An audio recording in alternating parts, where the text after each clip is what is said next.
Too many people looking for identity and value, and they're looking for it in all the wrong places. They look for it in what they do, who they know, what they own, what they look like. And I think that we need to do our best to look as good as we can. All I can say is take what God's given you and do the best you can with it. But don't be comparing yourself with somebody else. If you quit, whatever you were trying to accomplish can never happen. If you quit, there is no chance of it popping back up again, coming back later. Quitting is guaranteed failure. When you're trying, you're going to fail. You have to make sure that your dreams and goals are so big that not accomplishing them is not an option. When someone closes a door in your face, God allows them to close the door in your face. All God wants you to do is walk up the hall. Because I can promise you, he got a better door that he wants you to go through than the one that got shut in your face. That's a fact. The door is closed for a reason. Because God just wants you to walk up the hall because he got another door. And when you open and get behind it, you ain't going to believe what's back there. But you will never get to it if you stand in front of that door crying. God is the creator of all doors. I'm going to just go see what else he got for me. Either you take on the shape of your environment or you resist it and transform by the renewing of your mind. Everything you've ever changed about your life started in your head. It started in your head. It started in your mind. It started with a decision. It all starts in your mind. An anxious and a worried mind is not normal. But you know what? You're going to worry until you finally realize that it's useless. It doesn't help your problem. Doesn't solve your problem. All it is us saying, I think if I think about this long enough and worry about it long enough, I can figure something out. That's not going to work. Now, in trying to achieve your life's goals, would you prefer to fight against this great force?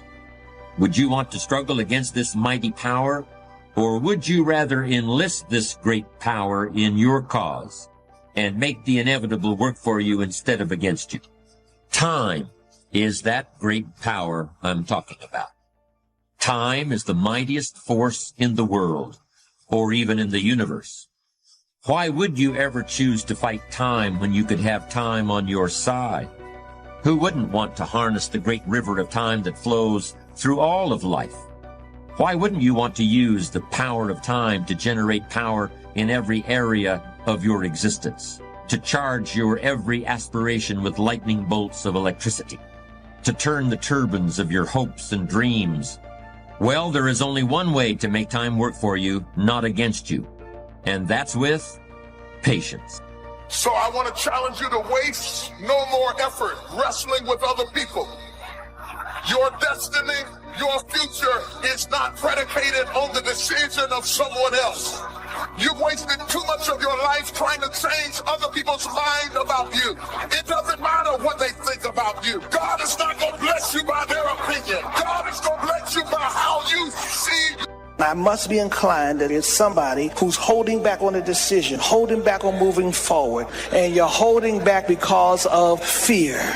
Fear of being rejected, being replaced, fear of people that you want to accept you won't accept you, fear of moving out. When fear controls you, your decisions become illogical. And it's a problem because God is not the author or the generator of fear. It is a spiritual attack that comes against you in spiritual ways. And because you are up under attack in your spirit, in your mind, in your emotions, you are lonely. No matter who you're around, no matter how many people know you, you end up alone because you are up under a private battle that you can't talk about. Just start acting like you're blessed, talking like you're blessed, thinking like you're blessed, dressing like you're blessed. If you will put actions behind your faith, one day you will see that become a reality. You cannot go around thinking that you've reached your limits. You're going to become what you believe. You are fully equipped. It may not have happened in your past, but it can happen in your future. Now, I'm asking you to go get what belongs to you. You are blessed. You are prosperous. Start acting like it, talking like it, dreaming like it. Patience. There's a type of person for whom everything is undertaken out of desire to achieve a goal. They exercise in order to get in shape. They start a business in order to make money. I'm sure that some of these people are very successful and they are certainly highly organized. A person of truly strong character sees success as an adventure, not as a point with an estimated time of arrival. Impatient thinking can lead a person into some very big mistakes. When you are always looking somewhere else, whether it's down the road or up toward the top of the mountain or off toward the left field fence, when you're looking off in the distance like that, you often miss what's under your very own nose. That means the pleasure and fun of living which come in the here and now get overlooked for something that not only isn't here yet, but might never arrive. True patience is more than just a waiting game. Patience doesn't mean you sit around hoping for something to happen. Patience is not a passive quality. Sometimes patience can mean doing something else entirely, thinking about another venture, taking off in a different direction while you give events a chance to run their course. Your tongue is the rudder for your life. It's determining the direction. Next time you're tempted to say something negative about yourself, your future, your finances, zip it up. Don't steer yourself toward defeat. Say not, you're too young. Say not, you can't accomplish your dreams. God wouldn't have given them to you if you weren't well able. You got to come up with some times in your life that you unplug from this crazy world. Turn your phone off.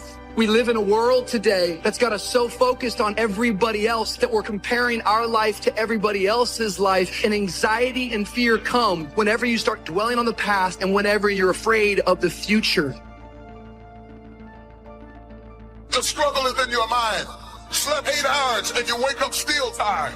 Your mind has been in turmoil all night long. You've been wrestling in your sleep. Your body went to sleep, but your mind is still tied up in a warfare. Your mind is the battleground. Don't live frustrated, thinking that there's something wrong with you, trying to prove to them who you are, trying to convince them to affirm you. Let it go. There's nothing wrong with you. If you had to have it, they would give it. Since you don't, shake it off. Keep your head held high. Your value doesn't come from people. It comes from your Creator. It's strange, but young people have a much more difficult time with patience than people who have more experience in the world. It seems like the older people get, the more able they are to wait, despite the fact that sometimes they have considerably less time to wait in. You could argue that older people ought to learn how to act quickly, decisively, while younger people need to learn how to wait. When you're young, you really have just about all the time in the world, and you just can't wait to use it. For a young person to have patience is a rare and powerful thing.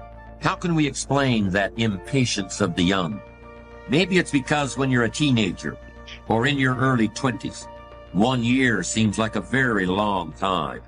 But more mature individuals can actually look back 10 or 20 or even 30 years, and they can use the knowledge they've gained to create patience and a sense of perspective. Have you ever found yourself stuck in one of life's storms? And no matter how hard you try, no matter what you do, it seems that you can't make any headway. So many times the storms in our life, we didn't prepare for them, we didn't plan for them, we didn't ask for them, we didn't even cause them, they just suddenly happen. I want to talk to us this morning about hidden blessings in the storms of life. Each of us this morning is in either one of 3 situations. You are either headed towards a storm, or you are just coming out of a storm, or you are in a storm right now. But whatever your situation, God is in control. Storms come suddenly, but God is not surprised. I still believe that things can turn around for me. I still believe that this is not my final position. I still believe that my family can get better. I still believe that if I lose this job, there is another job for me. Still believe that my marriage is not over. Turn to your neighbor and say, you got to keep your hope. Clap somebody and say, I believe. Is there anything you believe in that you'll sweat for, that you'll work for, that you'll labor for, that you'll commit yourself to? Is there anything that you love other than yourself? Just because we have a problem is not an indication that God doesn't love us. Our faith will be tested at different times in our life. If we weren't going to have any problems, we wouldn't need any faith. That's what faith is for. Faith takes us through the times that we don't understand and helps us come out victorious on the other side. You may be going through something, but the good news is you're going through. You're still moving. You're still alive. You're still breathing. You're going somewhere. You're going through. You're not devastated in the middle of, you're going through. And guess what? When you come out on the other side, you're going to be stronger than you were when you went in, and you won't even smell like smoke. We get disappointed in the way that God does certain things. We get disappointed in the people that don't help us along the way. But just because you're disappointed in people, don't jump off the ship and drown in the sea. Just because people let you down, don't give up on God, who never will. Just because you lost a job, don't stop trusting that God is my provider. Sometimes you have to go through something to really get your insight, to find out who you really are, to find out what you really got, to find out that you're tougher than you thought you were, to find out that you can do more than you thought you could do. Through my eyesight, I connect with that which is around me, not that which is within me. And sometimes I cannot be delivered by that which is around me. I can only be delivered by that which is within me. If I look around me, I see circumstances. If I look in me, I see hope. So sometimes in order to really get your focus, you have to shut down your eyesight to build up your insight. Shut your eyes to what you see and turn on your insight to what you believe. You can't help victims when you see yourself as a victim. You have to announce your recovery to yourself. You got to command yourself, get up out of this hospital bed and start to moving. Clarity. Because when you get in a storm, you become real clear of what matters and what does not. When you get in a storm, you're not trying to say, oh my God, let me get my Gucci bag. No. When you're in a storm, you get clarity as to what matters. Your priorities come into view when you're in a storm. So if you can't control something and you can't get control of it, you have to at least embrace what you can. There's only so much you can do, and you cannot completely eliminate it. But you can't control it, so why are you going to worry about it? Why are you going to stress about it? If there's something that's completely beyond your control, you've got to detach from it and not let yourself get stressed about it. Dreams without goals remain dreams, just dreams, and ultimately fuel disappointment. Dreams without goals, yearly goals, life goals, daily goals, monthly goals, hourly goals, goals on the road to achievement cannot be achieved without discipline and consistency. You understand? Someone's gonna get the candy in life. There's always candy in life. That piñata eventually always breaks down. Do you want to be the person who was there in the beginning, hitting as hard as you could and sacrifice it and never get the candy? Or are you going to get something for your pain? Are you going to get something for your effort? Are you going to get something for this sacrifice you're making? You got to get something for this pain. You got to stick in the game until the candy comes out, and then we all get to celebrate. I promise you there's going to be a payoff for you. The big challenge is to make something out of each opportunity. Now, if winters are always going to occur in our life, shouldn't we benefit from them too? Come the next winter, you could be on the inside looking out, seated by a warm fire, the company of a good friend, and those unique feelings of security in spite of the circumstances or the season. Don't go by what you feel. Your feelings don't always tell you the truth. Your emotions will try to convince you that it's never going to work out. Your mind will tell you all the reasons it's not going to happen. Look how big those obstacles are, and walk by faith. It may still be dark out, but I know you start the day in the dark. I know that means light is on the way. Keep doing the right thing. You're in a new day. You pass midnight. It may be 3 in the morning. I've learned the longer it's taking, the better it's going to be. God is getting you prepared for the blessing He's already prepared for you. And when it's taking a long time, that's because the blessing is bigger than you can handle right now. He's getting you stronger, more mature, more confident. Don't be discouraged because it's been dark a long time. That's a sign God is about to do something that you've never seen. It's going to be bigger, more rewarding, more fulfilling than you've ever imagined. You have to be honest with yourself and truthful with yourself. And I think a lot of times what it is for me, I was expecting things from people that I wasn't giving to people.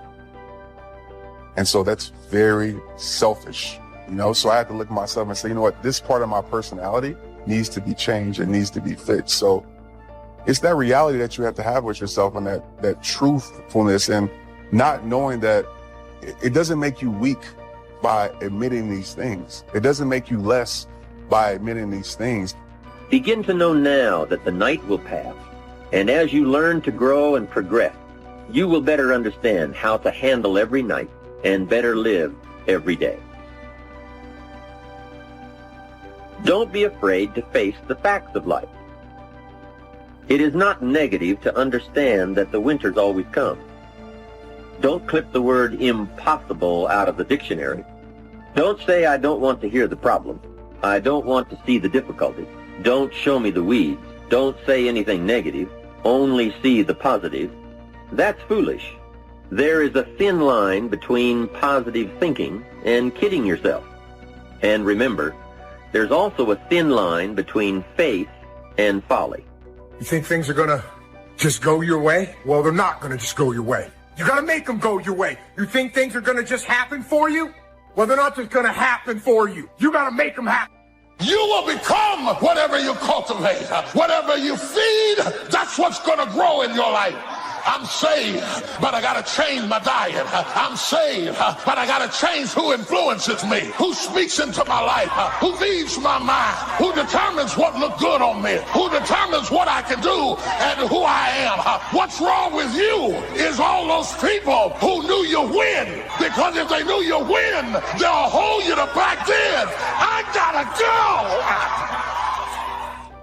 Because whatever you identify as the source of your stress determines what you consider the source of your peace. And that's why I don't like to blame people for my stress. Because if people brought me the stress, then I need people to change for me to have peace. But I'm past the point in my life of wanting for people to have to act a certain way, for me to have peace in my own heart. Wisdom, like the learning capacity of the human brain, is infinite. There will always be more to know, and there will always be plenty of room in your brain for everything you learn. Life is a paradise, really, if you're a person who genuinely wants wisdom. We all want to be successful, and I'm certainly in favor of that, but I've known some people who literally wanted all the money they could get. Not what the money could buy, but the money itself. Wanting all the money in the world is like wanting to know all there is to know in the world. Except the man who wants all the money is miserable. He'll never get it all, and he'll never think he has enough. Even if he had rooms filled with $1,000 bills, he'd still want the next man's nickel.